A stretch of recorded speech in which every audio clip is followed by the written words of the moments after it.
welcome to the highly anticipated answer session.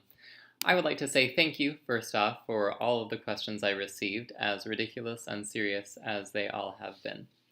So starting off, we have Josh from Nevada, who says, I see the dentist every 7 years on average. Should I be going more often? That's a tough one. But in this case, and I repeat, it is not in every case, I would say, yes, you should go more often because your family would love to see you. That's my brother-in-law, so we would love to hang out more. Come by anytime. All right, Grant from DC says, I woke up a few weeks ago with a sharp pain on my neck. Since then, my teeth have started getting pointier, and I find I keep wanting to drink blood. Not a question, just an observation. Grant, I'm just observing that you don't floss, and that's why this happened. Perhaps you like it, but I just want you to know. Samantha from somewhere, Georgia, says, since I have the same picture as you, does that make me a dentist too? Yes, what kind of a question is that? Moving on. Ashley from Florida, I believe. She's getting married, so I don't really know where she's at right now. Says, what's the protocol for when a child bites you? Well, for one, stop creeping on children at parks, Ashley. And if it wasn't in that scenario, then I'd say swap out that child. Oh my word, you need to get out of that situation. Maybe look into getting a shot for rabies. I don't know. So, also, you might want to consider seeing if there's still an imprint, if you can match that to the child, because if you can sue, then by all means, I'm in favor of that. David from my residency says, how do you... Totally irrelevant. Anyway, not following directions. Kyle from Utah says, what's the best way to permanently eliminate gingivitis? Yes, I know far too many gingers. The problem is you can't permanently eliminate them. We just can't seem to eradicate them. Those little mutants just seem to keep coming back. So if you find out a way, let me know.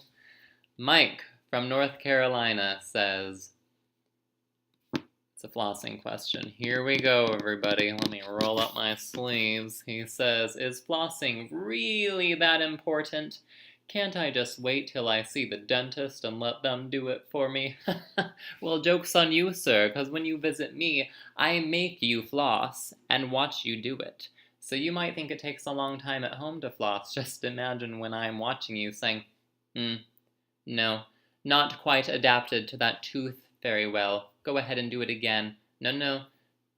5 times, up and down. Yes, very nice. Oh, you're hashing up that gingiva. Let's try that again.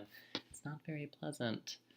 I actually quite enjoy it, but perhaps you will not. So I would recommend flossing at home. And maybe another time we can talk about flossing at home, because many of you are not doing a very good job. And I don't just mean that you're not doing it, although that's also probably true for many.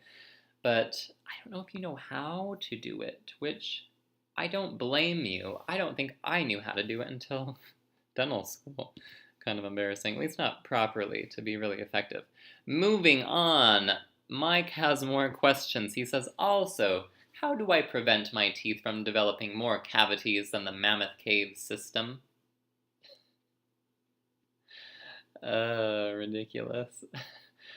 I mean, if we go literally, I guess we could say that you could never reach that. There's just not enough surface area. Unless we're saying the amount of surface area, like proportionally. And then we could also say, well, I might have a cavity, but then we go ahead and do a filling. So now do I not have as much of a cavity as the cave system? Well, sure, it's been filled, but it's not good, healthy tooth structure. So many ways to take that. I'm going to have to ponder that one a little bit more. Darcy from Utah says, at what age should you start bringing your children in for dental checkups? Great question. Finally. Anyhow, you should definitely bring them in within the first 6 months after after they have a tooth erupt. Children can actually get dental decay, and it's pretty sad actually. We see a lot of kids in the operating room who are sedated, who they have 20 teeth, and we need to work on 15 of them. And they don't know, obviously, they're really small, so it's up to the parent to teach them, to guide them, make sure that they're actually taking care of their teeth. But some parents don't know either. So bringing them into the dentist, at least by the time they're 1, that can also be for the parent to learn techniques, to talk about diet, because a lot of parents don't really know, just leaving the kid in the crib with, the baby bottle. That can cause a lot of problems.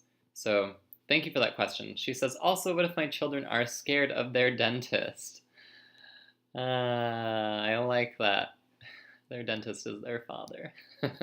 So the question is, are they scared of their dentist or their father? Or both? Maybe I need to check with my social worker friends. Yikes. Moving on. James from Utah says, do teeth ever stop moving and just settle? How long do porcelain veneers last? I got a porcelain veneer and then the dentist oral surgeon decided to file down my other front incisor to match a bit. It has those bumps / serrations, ? And I think it cracked. That is, there's a flaw, much like a crack / flaw in a gemstone, in my real tooth now that runs through about half its length. Is there anything to worry about? How much would it cost to get all my teeth replaced with porcelain veneers? And would there be any downside to having a mouthful of fake, unrottable teeth? Great questions. It depends. Thank you for joining today. Okay, just kidding. I'll give that a little thought. Do teeth ever stop moving and settle? Well, teeth are pretty dynamic. They have fibers running from the tooth to the bone, and they're constantly moving around a little bit. So how did they get into the positions they're at now? Well, they just kind of keep erupting until something's opposing it and stopping it, for the most part. So without something opposing it or next to it, those teeth kind of wiggle around. They might keep erupting a little more, might start tipping into a space where a tooth is missing. And over time, our teeth wear, and if you look at your teeth, down here, they get smaller towards the root. And so if your teeth are getting worn at the biting edge up here, and then all of a sudden it can wiggle around a little bit more, it erupts a little bit more, and then you've got more space down here because of the shape of that tooth. Now they can move around this side a little bit more, teeth can get crooked. You'll notice that people with braces frequently, or if you talk to them, they frequently wear their retainer every night to keep them from shifting around.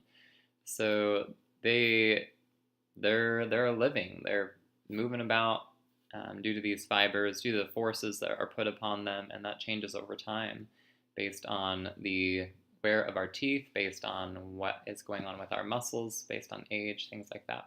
Moving on to the next section of this paragraph. I actually really liked this, though. It was pretty funny. I knew I could count on James. He says, how long do porcelain veneers last? That's a tough one. I may chat about that more next time. But porcelain veneers, it depends on the porcelain. It depends on the quality of the dental work. It depends on your oral hygiene and also your environment, your oral environment. So the muscles, where these veneers are at.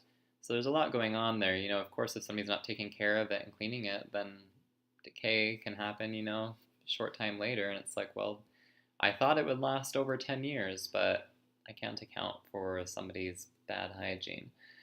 So a lot going on there, and that's something you definitely want to talk about with your dentist.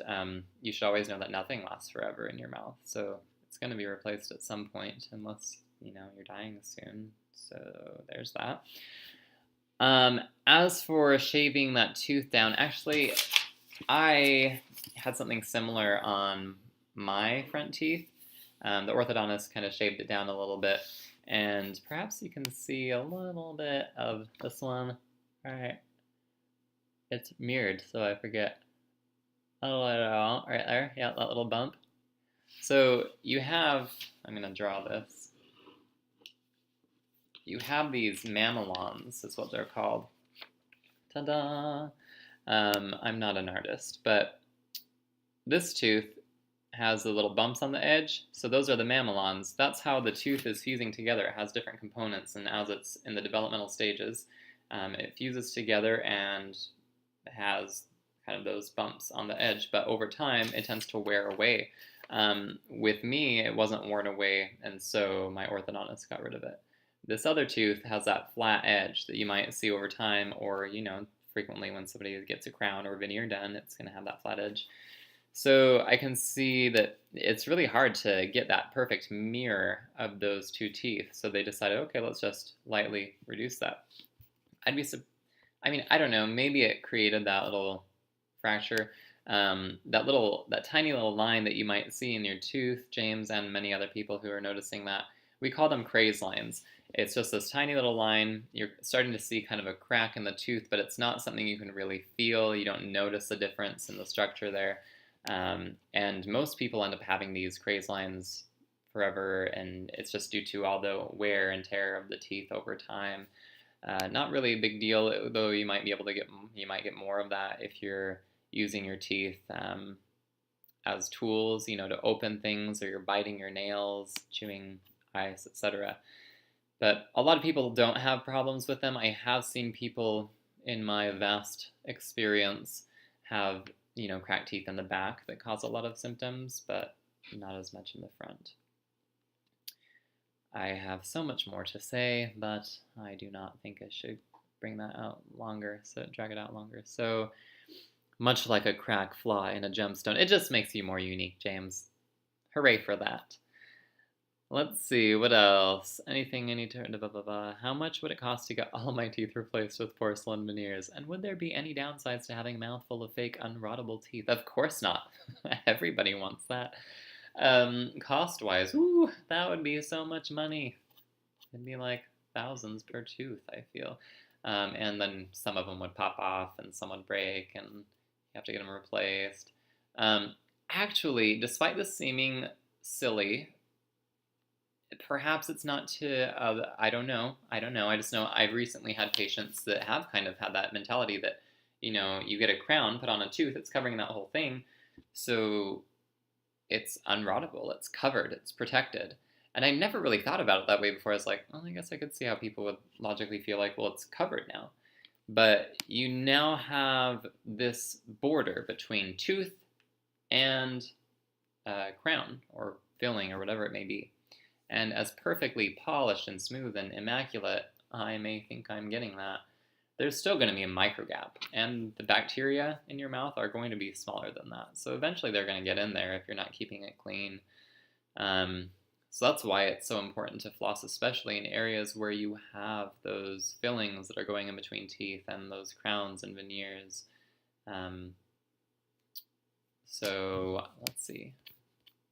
Yeah, I think that's basically it. I was reading a story once, though, about how these people were perfecting themselves and go through the surgery, and they all get their teeth taken out and get dental implants. And I was just reading it like, that is a terrible idea.